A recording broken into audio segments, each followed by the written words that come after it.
Hello students, how are you all. I hope कि आप सभी बहुत अच्छे होंगे और आप सभी ने जो पिछला चैप्टर है वो अच्छे से कंप्लीट कर लिया होगा। So now let's move into the new chapter, chapter number 5, and the chapter name is doing words verb. Verb जिसको हम एक्शन वर्ड भी बोलते हैं। Okay, now before starting this chapter there is the starter point, what do these body parts do.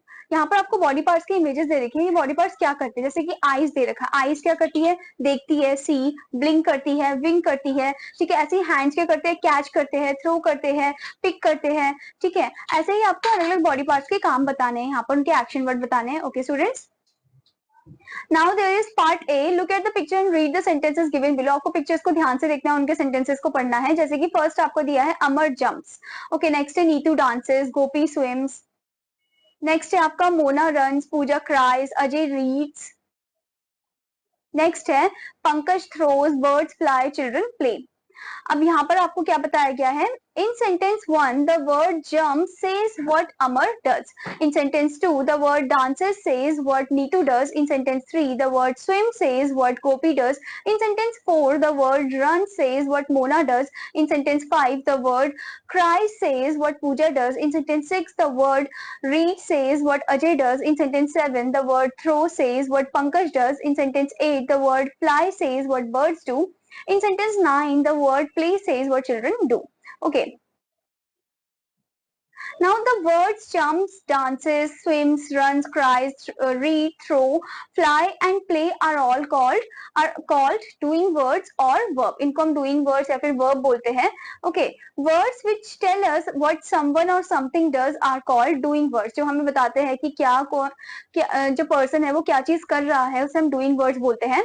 Doing words are also called action words or verb. Doing words को हम action words भी बोलते हैं और verb भी बोलते हैं. For example, eat, drink, swim, laugh, rises, etc. These are the doing words or action words. Now, before going further, there is the point. Did you know when the noun tells us about one person or thing, then the doing word end with an s. जब कोई noun जो है वो एक person के बारे में बता रहा है, thing के बारे में बता रहा है, तो उसमें जो doing word हम लिखेंगे, जो verb लिखेंगे, उसमें हम s join कर देंगे, es join कर देंगे.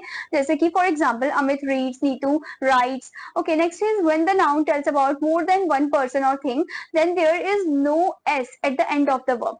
जब वो प्लूरल फॉर्म में हम नाउन या प्रोनाउन का यूज करते हैं तब कोई भी एस हम नहीं लगाते हैं, जिसमें वर्ब में या डूइंग वर्ड में. For example, birds fly, children play. Now let's move into the self evaluation point, part B.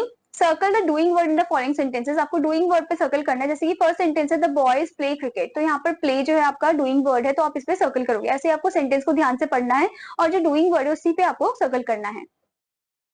Now, before going further, there is the point explore it. List some doing words or action words that you do every day, like study, play, etc. तो आपको list down करना है कुछ action words और doing words जो आप हर रोज करते हो अपनी life में. Okay. Now next is part C. Write the opposite of these doing words. Use the pictures as clue. One has been done for you. आपको opposite लिखना है इन doing words का. जैसे कि push का opposite क्या हो जाएगा, pull हो जाएगा. Okay. ऐसे ही come का opposite क्या हो जाएगा, go हो जाएगा. तो आपको इनके opposite ही लिखने हैं doing word. Okay. Now, before moving further, there is the point. Did you know, every sentence has a verb. A sentence is incomplete without a verb. मतलब हर एक sentence में verb होता है और एक sentence जो है incomplete हो जाता है बिना verb के. Okay. Now, there is the activity part. Circle the doing word with blue crayon and circle the naming word with a red crayon.